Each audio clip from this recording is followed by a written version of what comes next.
Bonjour Monsieur Roussel, merci d'être avec nous.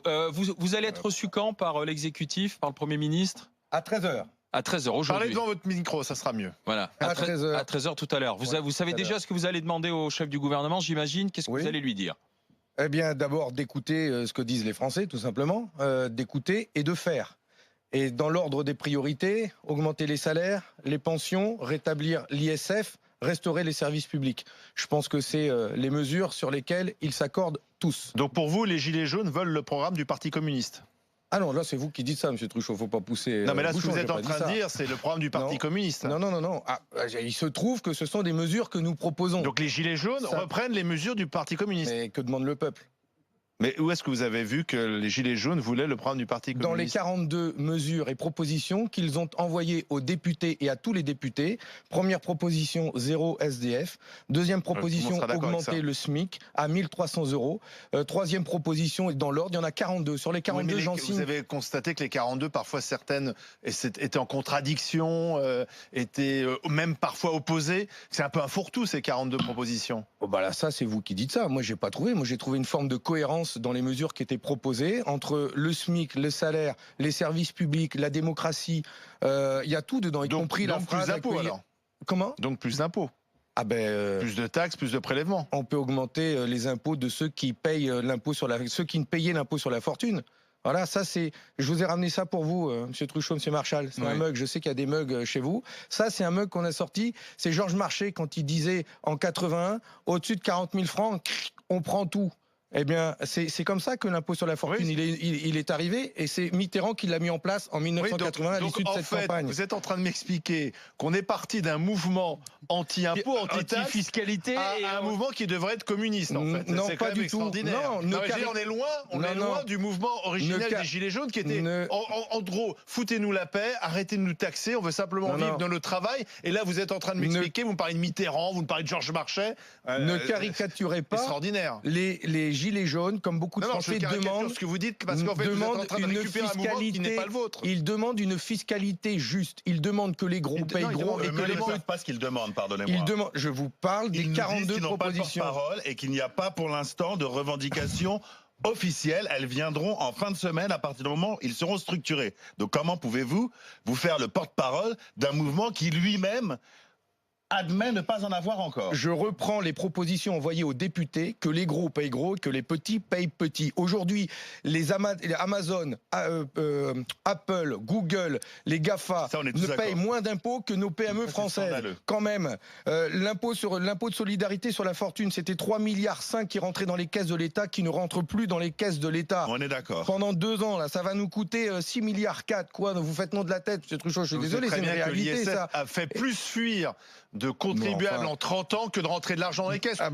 Tous les gens raisonnables le savent. D'ailleurs, on est les seuls à avoir un impôt, parce que c'est un double impôt, à avoir cet impôt-là. Mais je vais vous donner un le exemple. rétablir, ça vous fera plaisir, mais ça ne changera pas l'impôt sur la fortune. Ça changera pas l'impôt sur la fortune est supprimé, là, depuis 2018. Ça n'empêche pas Carlos Ghosn d'aller en mettre à gauche, lui qui gagne 2 millions d'euros par mois. Donc ça n'empêche pas les mecs de continuer à faire. Au Japon. Oui, faut pas confondre. Mais ça, c'est une question, c'est une dérive individuelle.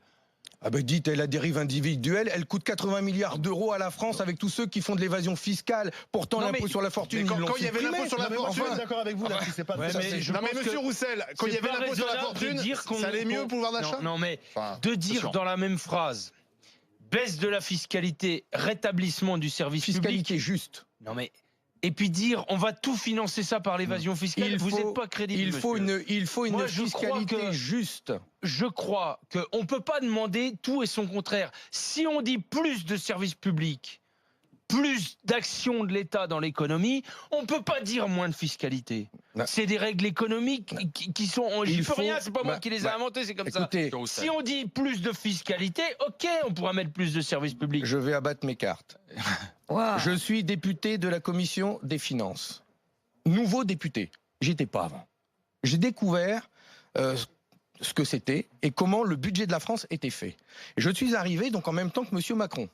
Et donc le premier budget que nous avons eu à débattre intégrer les premières mesures fiscales de ce gouvernement. Quand nous disons une fiscalité juste, nous demandons à rétablir les impôts qui existaient avant et qu'ils ont supprimés en faveur des plus riches. Et le pouvoir d'achat était mieux avant ? Ils ont supprimé la taxe sur les dividendes. Ils ont supprimé l'impôt de solidarité sur la fortune. Ils ont mis en place une flat tax, c'est-à-dire que les revenus financiers ne payent pas plus que 30%. Ils vont bientôt payer moins que nous. Alors ça va bien. Ça coûte 8 milliards en 2018 et ça va coûter 9 milliards en 2019 dans le budget de la France. Ce sont des mesures qu'a pris ce gouvernement en faveur des plus riches, des dividendes et des actionnaires. Et nous, les petits, les commerçants, les artisans, les agriculteurs, les Français, les smicards, on va payer nos impôts 42%. rubis sur ongles. Alors ça commence à bien faire. On demande le partage des richesses.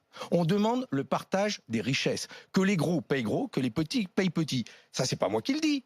C'est les Gilets jaunes, ils l'ont écrit noir sur blanc. On peut pas mettre ça en débat. Sauf ce que vous êtes en train de raconter, c'est normal, vous êtes dans votre rôle d'opposant à Emmanuel Macron. Sauf que ce qui se passe, le Gilet jaune, on a bien compris que c'est un mouvement de colère qui est pas né il y a 17 mois, qui est né de 20 ou 30 ans d'inaction. Ils le disent eux-mêmes. Donc là, vous nous dites ce qu'a fait Macron depuis 17 mois, elle n'est pas bien, très bien, mais ça remonte à plus loin. Le pouvoir d'achat, il y avait un problème avec le pouvoir d'achat, il y avait un problème avec l'imposition avant cela, avec l'ISF, etc. Donc j'ai l'impression que vous êtes en train de confisquer finalement ce mouvement des Gilets jaunes, qui est un mouvement citoyen, et que vous essayez désespérément, vous et d'autres, Mélenchon, Wauquiez, de reprendre un mouvement qui finalement n'avait pas besoin de vous, et qui n'a peut-être d'ailleurs toujours pas besoin de vous. Hier on entendait une représentante des Gilets jaunes, il y avait sur le plateau Mélenchon, Dupont-Aignan, et un représentant de la République En Marche.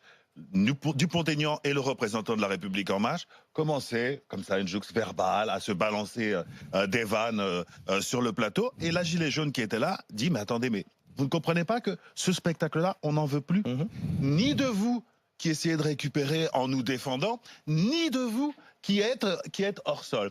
Le souci que vous allez rencontrer, c'est que moi, je ne peux pas vous faire un procès en légitimité et en conviction et en sincérité. Mais le souci auquel vous allez vous heurter, c'est que ces gilets jaunes, ils ne veulent pas de vous. Ils ne veulent pas de vous, ils vous rejettent dans l'ensemble. Et donc, je pense que comme nous, les citoyens, on a tous à se remettre en question et à proposer quelque chose.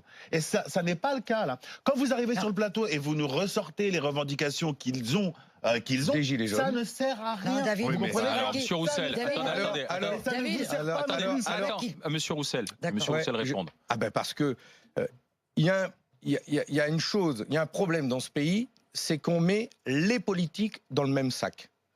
Et moi, j'aime pouvoir dire que je ne suis pas les politiques. Je suis un député communiste. Je défends le monde du travail. Je suis élu dans une circonscription ouvrière. Je suis aux côtés des ouvriers qui travaillent au SMIC, qui travaillent les week-ends, la nuit, qui gagnent 1100, 1200 euros net par mois. J'ai été élu par eux. Quand je vais voir les gilets jaunes dans ma circonscription, ils me soutiennent. Je les soutiens. Ça fait des mois que je me bats pour l'augmentation du SMIC, pour l'augmentation des pensions.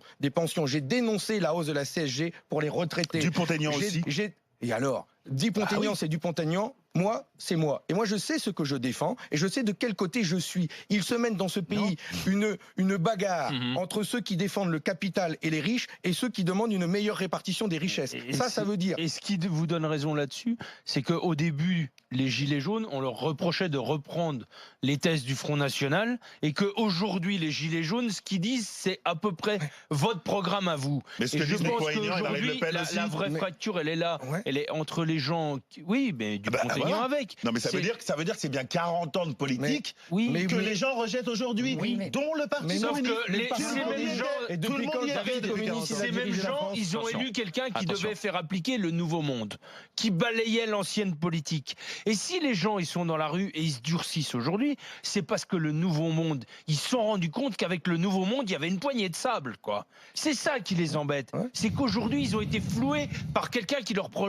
promettait autre chose. Et je pense que la vraie fracture, elle est entre le capital et le travail. À 13h, vous avez rendez-vous avec le Premier ministre, vous avez donné mesure. À votre avis, comment est-ce qu'on sort de cette situation avec ces 3-4 mesures que vous venez de donner? Mais vous savez qu'il y a peu de chance quand même, quoi. Les 3-4 mesures, je ne sais pas, moi, jusqu'où le gouvernement il est prêt à mettre le curseur. Ce que je sais, c'est que la colère, elle est profonde, elle est sincère. Elle est sincère. Ils en ont marre de vivre, les gens, ils en ont marre de travailler et de ne pas boucler leur fin de mois. Donc comment on fait pour que le travail paie, comme le dit le Premier ministre, mais qu'il paye vraiment. Voilà, qu'on soit agriculteur, instit, infirmier, ouvrier, que ça paye. Ou secrétaire de catégorie C dans la fonction publique, qui gagne aussi 1000 balles par mois.